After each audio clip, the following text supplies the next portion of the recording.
ෆ්ලර්න් ඇකඩමි අපේ YouTube channel එකට ඔබ සාදරයෙන් පිළිගන්නවා. ඔයා Windows 11 user කෙනෙක් නම් අනිවාර්යෙන්ම ඔයා දැනගන්න ඕන tips තුනක් මම මේ වීඩියෝ එකෙන් ඔයාලට කියලා දෙන්නම්. පළවෙනි tip එක. ඔයාගේ machine එකේ ඔයා වැඩ කරගෙන යද්දී ඔයාලට පුළුවන් Windows key එකත් එක්ක V එක press කරපුවාම ඔයාලට open වෙනවා මෙන්න මේ වගේ screen එකක්. මේකෙන් පුළුවන් clipboard එකෙන් ඔයාලට ඕනම වෙලාවක icon එකක් emoji එකක් ඔයා type කරන document එකට දාගන්න.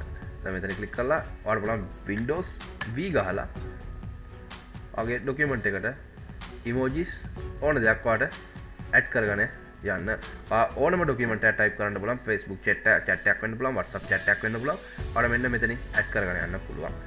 ඒ වගේම දෙවෙනි tip එක මම ඔයාලට කියලා දෙන්නම්. voice එකකින් ඔයාලට පුළුවන් typing එකක් හදාගන්න. ඒ කියන්නේ ඔයාලට පුළුවන් voice එකක් දීලා typing කරගන්න. ඔයාලට කරන්න තියෙන්නේ Windows එකත් එක්ක H එක press කරන්න. මෙන්න මේ විදිහට screen එකක් එනවා. මෙතනින් පුළුවන් ඔයා කතා කරන හැමදේම මෙතනින් type වෙගෙන යනවා.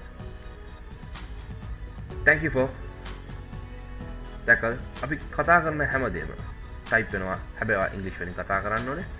ඔයාලට ඕනම document එකක් read කරද්දි ඒ read කරන document එක ඒ විදිහටම මෙන්න මෙතනින් type වෙනවා. හරි මම කියපු වචන වල තිබ්බ English words ටික හරියටම type. right. ඊළඟ tip එක.